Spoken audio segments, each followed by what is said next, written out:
Assalamualaikum warahmatullahi wabarakatuh. Kami dari kelompok 9 yang beranggotakan saya sendiri, Kakak Bila Nafisatul Mukarramah dengan NIM 21301086 dan teman saya Zulaik Feriska dengan NIM 21301102 yang akan menyampaikan materi dari kami yang berjudul Penyelesaian Perkara Akad Murabahah. Berikut penyampaian dari kami. Pengertian akad murabahah. Akad murabahah adalah salah satu jenis transaksi keuangan syariah yang sangat umum digunakan. Dalam akad ini, pihak penjual menyediakan barang dan menjualnya kepada pembeli dengan harga pokok ditambah keuntungan yang disepakati oleh bersama.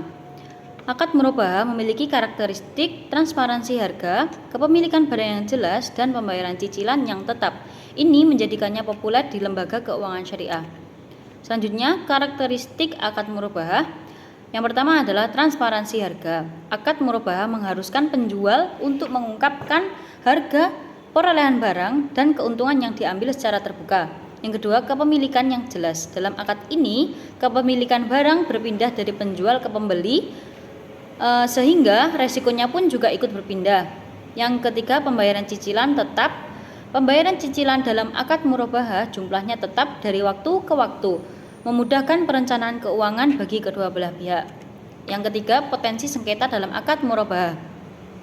Meskipun akad murabahah didesain untuk meminimalkan resiko, potensi sengketa tetap ada. Perbedaan interpretasi kontrak, penundaan pembayaran, dan perselisihan terkait kualitas barang seringkali menjadi sumber konflik. Selain itu, perubahan kondisi ekonomi dan pergeseran preferensi konsumen juga dapat memicu sengketa antara pihak bank syariah dan juga nasabah. Resolusi yang tepat sangat diperlukan untuk menjaga kepercayaan dan keharmonisan hubungan. Selanjutnya yaitu penyelesaian sengketa akad murabahah secara litigasi. Yang pertama, pengadilan agama. Sengketa akad murabahah dapat diselesaikan melalui pengadilan agama yang memiliki yurisdiksi untuk mengadili perkara ekonomi syariah. Proses hukum ini menjamin kepastian dan perlindungan hak para pihak melalui putusan yang memiliki kekuatan hukum tetap. Yang kedua, dengan cara arbitrase syariah. Alternatif lain adalah melalui Badan Arbitrase Syariah Nasional atau Basarnas. Arbitrase syariah menawarkan proses penyelesaian yang lebih cepat dan lebih sesuai dengan prinsip-prinsip Islam. Yang ketiga, pembuktian kontrak.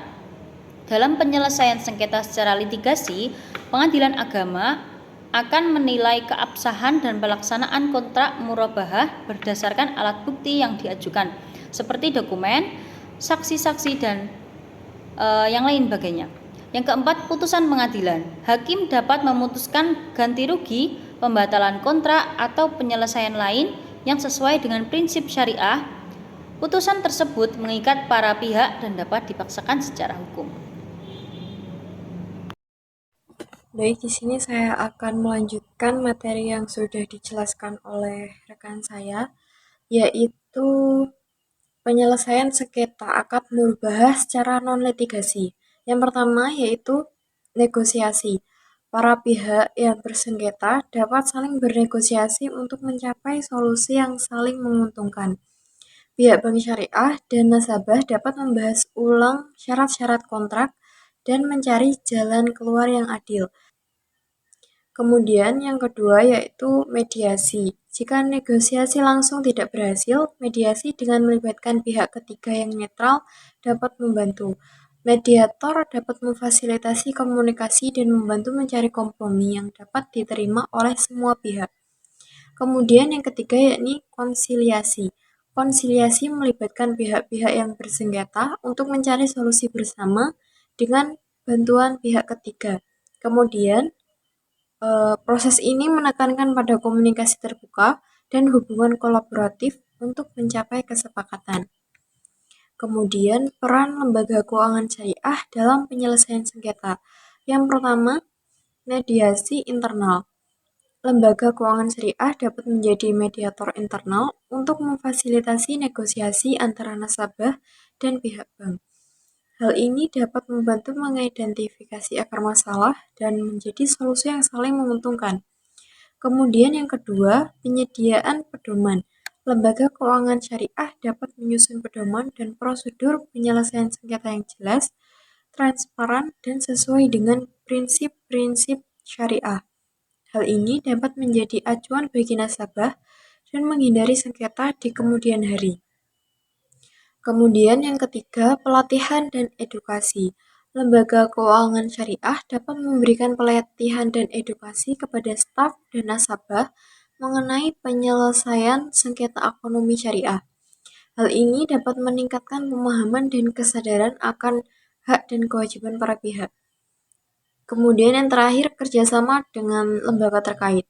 Lembaga keuangan syariah dapat berkolaborasi dengan pengadilan agama, Basarnas, dan lembaga lainnya untuk memastikan penyelesaian sengketa yang efektif dan sesuai dengan prinsip-prinsip syariah.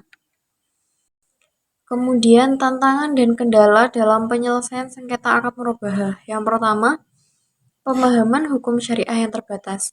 Masih banyak pihak yang kurang memahami konsep dan penerapan hukum syariah dalam penyelesaian sengketa, sehingga menyulitkan proses mediasi dan negosiasi.